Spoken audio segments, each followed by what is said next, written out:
ఈరోజు మండపంలోకొచ్చాక కూడా మీరు గణపతి వాళ్ళని హేళన చేస్తూ హీనంగా మాట్లాడారు.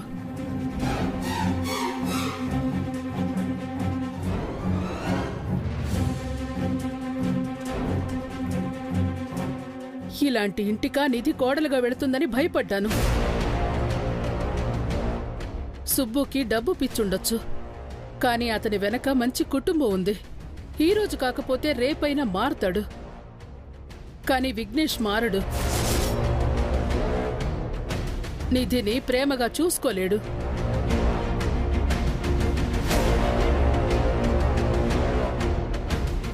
అన్నింటికీ మించి నిధికి సుబ్బు అంటే ఇష్టం కాబట్టి మనం కూడా సుబ్బుని నిధి భర్తగా అంగీకరించటమే మంచిది నారాయణ.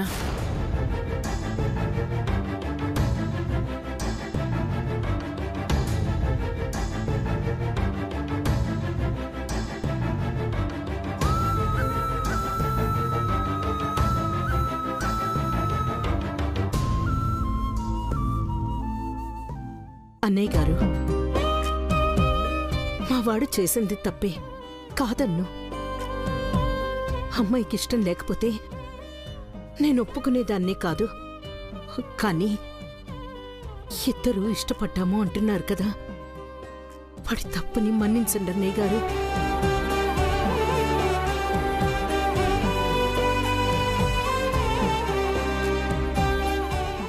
నేను మీ పట్ల చాలాసార్లు తప్పుగా ప్రవర్తించాను, నేను కాదన్ను. కానీ ఇప్పుడు నిధి మెడలో తాళి కట్టింది మాత్రం మీ మీదైతే కోపంతో కాదు సార్. నిధి మీద ప్రేమతో కట్టాను సార్.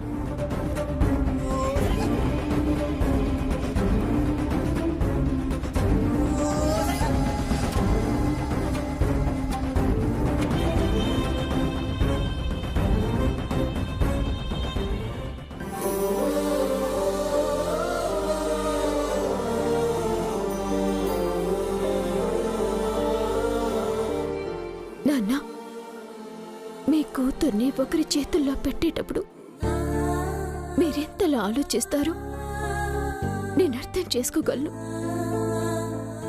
నా గురించి మీరు భయపడకండి నాన్న. సుబ్బుని మార్చుకోగలననే నమ్మకం నాకుంది.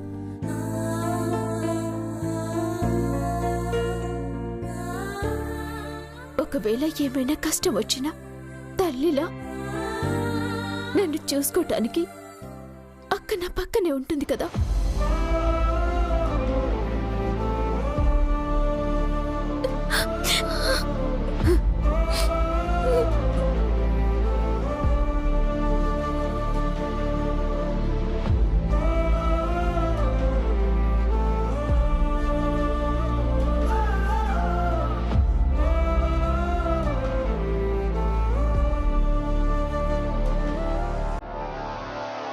నేనింత చేస్తుంది నీ మీద పగ తీర్చుకోవడానికి.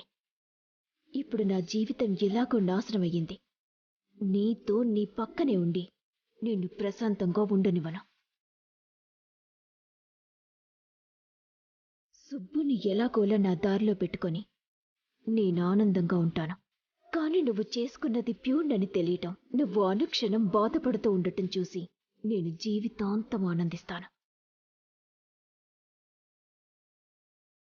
ఇంకేం ఆలోచించుకున్నారైనా గణపతి విద్యలతో పాటు నిధి సుబ్బులను కూడా ఆశీర్వదించు.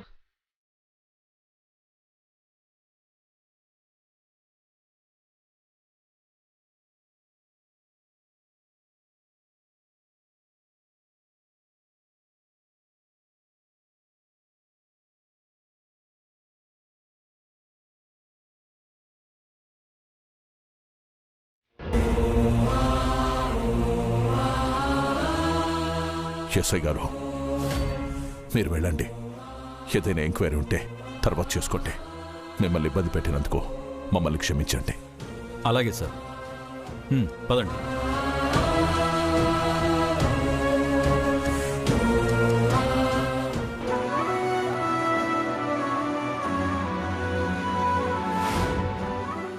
ఆయన్ని పంపించేశారు. మా సంగతి ఏంటి? మా పరువు సంగతి ఏంటి? జరిగింది పెళ్లి వీరేశం. వేసిన 3 ముళ్ళని విప్పలేం కదా. దయచేసి అర్థం చేసుకో. ఏంటి అర్థం చేసుకునేది? ఇప్పుడు చెప్తున్నా ఆదినారాయణ, మీ కుటుంబాల్లో ఒక్కడిని కూడా ఆనందంగా ఉండనివ్వను. ఈ విఘ్నేష్ అంటే ఏంటో చూపిస్తాను. రై, నీకు చేతనైంది చేసుకో. ముందు ఇక్కడి నుంచి వెళ్ళు.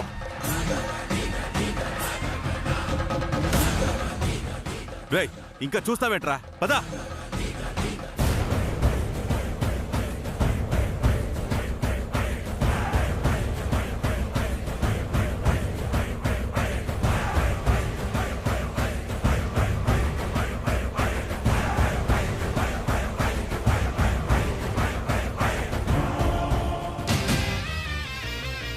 గణపతి, సుబ్బు, మీ భార్యలను తీసుకుని పెద్దోళ్ళ ఆశీర్వాదం తీసుకోండిరా.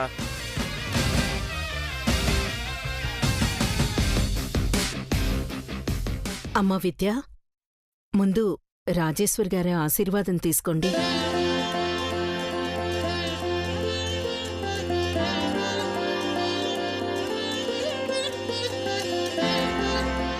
నిండు నూరేళ్లు పిల్లా పాపలతో చల్లగా ఉండండి.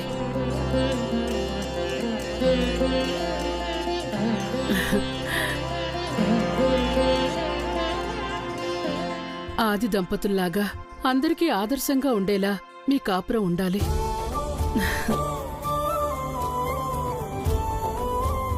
సుబ్బు,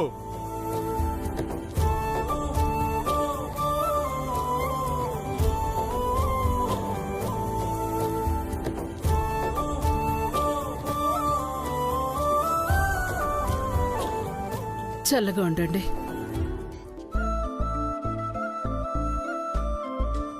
ఇప్పటిదాకా జరిగిందేదో జరిగిపోయింది. మీరిద్దరూ ఆనందంగా ఉంటే మా అందరికీ అంతకంటే ఆనందం ఇంకేమీ ఉండదు.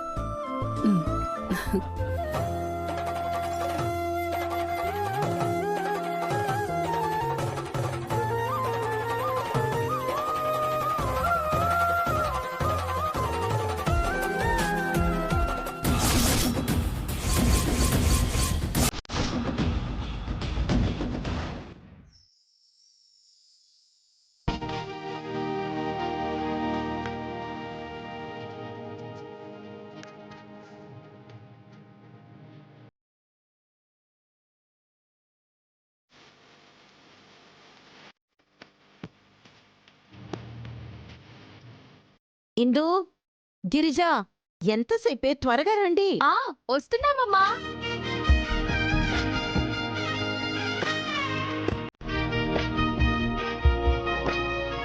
వచ్చేసా. త్వరగా హారతి ఇచ్చి లోపలికి తీసుకెళ్ళండి. అప్పుడేనా? ఇప్పుడు నీ మాట వినేదే లేదమ్మా. ఈ ఇంటి ఆడపిల్లలం కదా, అంత మాదే పెత్తనం. అంతే అంతే, తగ్గేదేలే. తినడం ఆపుతానే కదా తమ్ముడు తగ్గేది. ఓడి తింటావా? అర్థం కాలేదు కదా నీకు?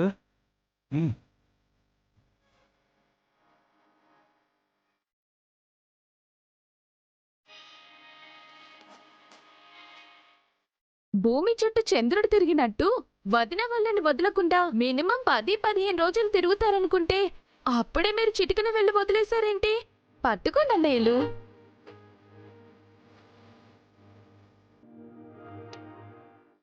పెళ్లిలో పట్టుకుని 7 అడుగులు వేశారు కదా, ఇప్పుడు పట్టుకోకపోతే ఏమైంది? ఏదో అవుతుందని కాదమ్మా. అత్తారింట్లోకి ఆడపిల్ల వచ్చేటప్పుడు ఆడపిల్లలో ఒక భయం ఉంటుంది. ఇన్ని రోజులు అమ్మ గోరుముద్దలతో, నాన్న గారాపంతో, తోబుట్టువులతో అల్లరి చేస్తూ పెరిగిన అమ్మాయిలు ఒక్కసారిగా ఆ ప్రపంచాన్ని వదిలి ఎవరూ తెలియని ప్రపంచానికి మనసులో ఎన్నో భయాలు పెట్టుకుని వస్తూ ఉంటారు. ఆ భయాన్ని పోగొట్టడానికి నీకు కష్టంలోనూ సుఖంలోనూ ఎలాంటి పరిస్థితుల్లో అయినా తోడుగా నేనుంటాను అని భర్త భార్యకి ధైర్యం చెప్పడానికి, అలాగే భార్య భర్తకి ధైర్యం చెప్పడానికి చిటికెన వేలుని పట్టుకోమంటారు.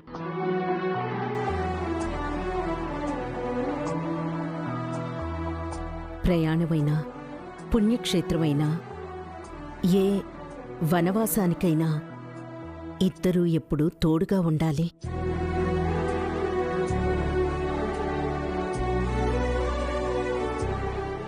ఒక్క మాటలో చెప్పాలంటే భార్యాభర్తలంటే రెండు ప్రాణాలు కలిసి ఒకే శరీరంలా బ్రతకటమే. వామ్మో, ఎంత అర్థం ఉందా అత్తయ్య? మరి ఏమనుకుంటున్నావు? మన సంప్రదాయాలు ఆచారాలు అంత గొప్పవి. మరి ఎన్ని నా పెళ్లికి చెప్పలేదే? నువ్వెక్కడ చెప్పనిచ్చావు? గణపతి, సుబ్బు, మిమ్మల్ని నమ్మి ఇద్దరు మీ జీవితంలోకొచ్చారు. వాళ్ళు ఎలాంటి పరిస్థితుల్లోనూ కన్నీరు పెట్టుకోకుండా చూడాల్సిన బాధ్యత మీదేరా. సరేనా? అలాగే అమ్మా.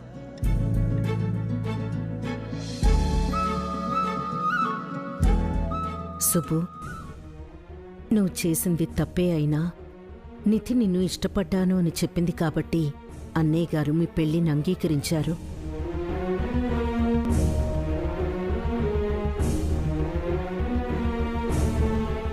నీ తొందరపాటు గురించి తెలిసి కూడా నిధి నిన్ను ఇష్టపడి నీ మీద నమ్మకం ఉంచింది. జీవితం అనే ప్రయాణంలో నీకంటే ఒక మెట్టు ముందుంది.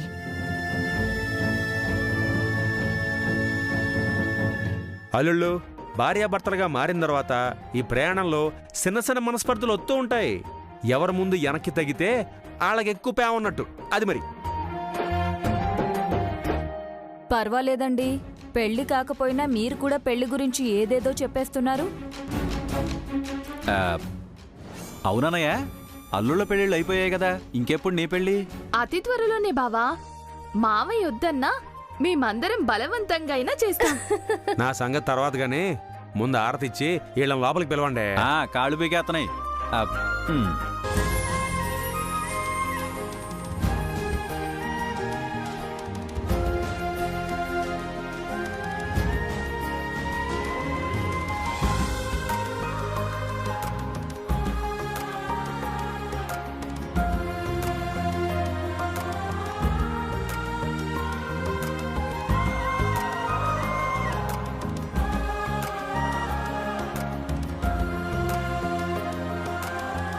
కుడికాలు లోపల పెట్టి వెళ్ళండమ్మా. ఆగండి ఆగండి ఆగండి.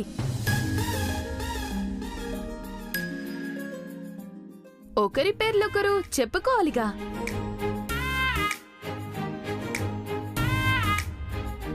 అన్నయ్య, నువ్వు చెప్పు, ఎవరిని తీసుకొచ్చావు?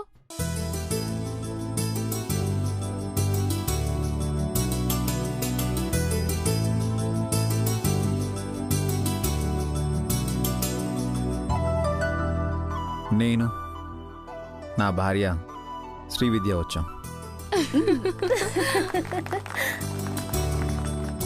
వదినా, నువ్వు చెప్పు. నేను, ఆయన వచ్చాం.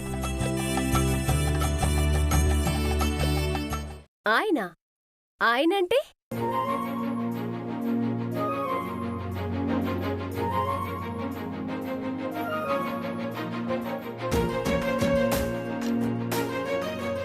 వదినా, చెప్పాల్సిందేనా? తప్పదు.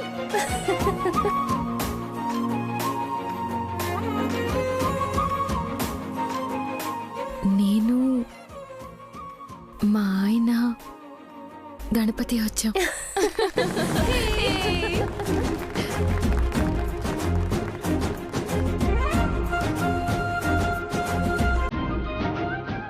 చిన్నయ్య, మీరు?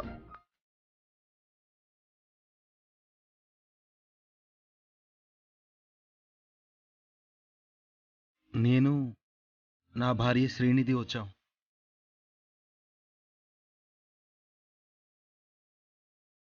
నేను, మా ఆయన సుబ్బు వచ్చాం.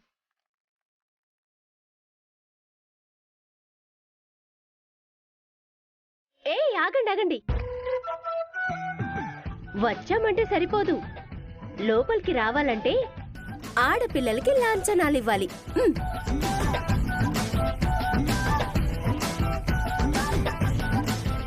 ఆడపిల్లలు ఇక్కడ మాత్రం గట్టిగా అట్టేసుకుంటారు. అల్లుడు ఇదిగో ఇవ్వు. ఇవ్వండి. వెయ్యేనా? సర్లే చిన్నన్నయ్య, మరి మీ సైడ్ నుంచి?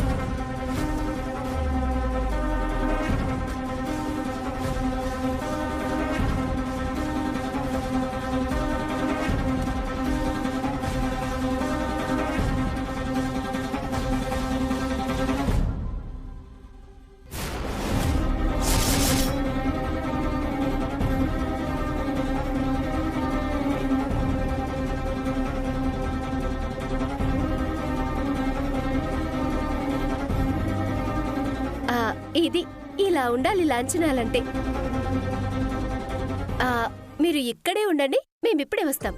ఇందు ఉండండి.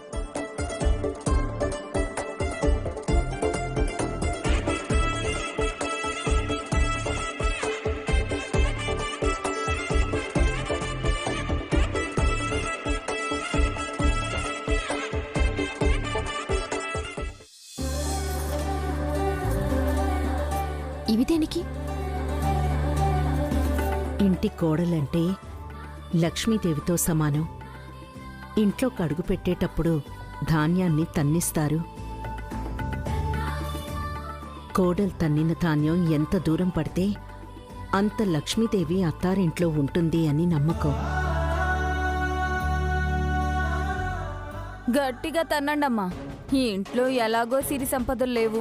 మీరొచ్చిన తర్వాతైనా ఈ ఇంటి కళ, ఈ ఇంట్లో వాళ్ల తలరాతలు మారుతాయేమో.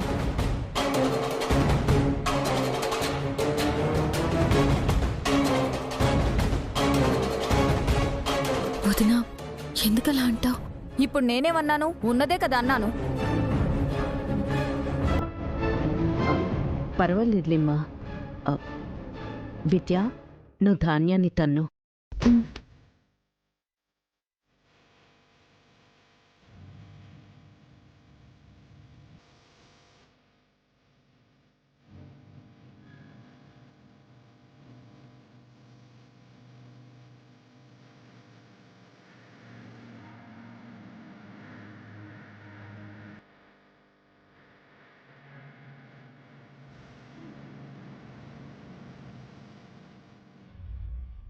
ఇంకా అయిపోయిందా? లేకపోతే ఇంకా బయటే ఉంచుతారా? అంత తొందర అయితే ఎలా అండి? మా వదిన వాళ్ళు ఈ ఇంటి కోడలుగా మొదటిసారి అడుగు పెడుతున్నారు. అంతా మంచి జరగాలి, అలాగే మాకు గుర్తుండిపోవాలి కదా అక్క.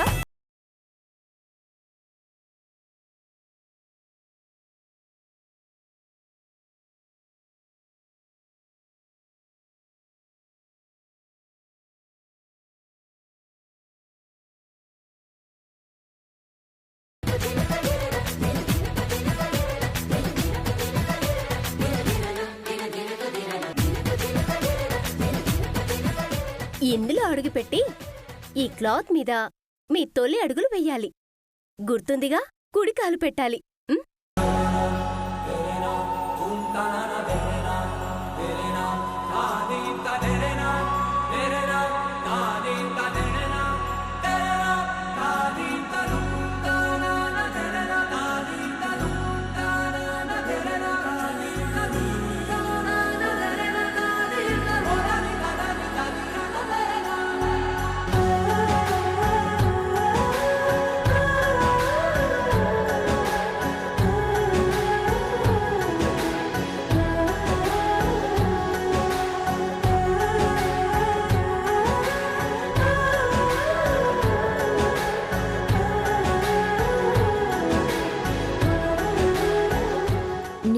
జీవితం బాగుండాలి, మా అక్క జీవితం కాదు.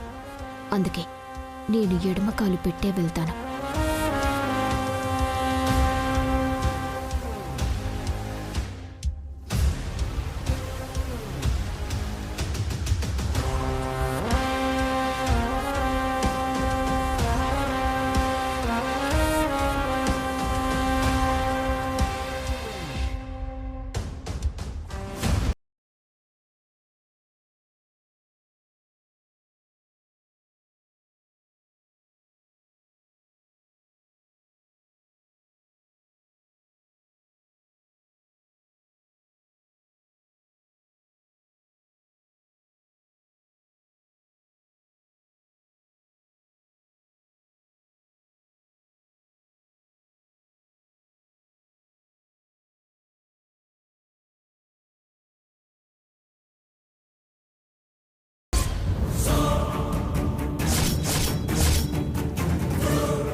అదేంటమ్మా ఎడంకాలెట్టొచ్చావు?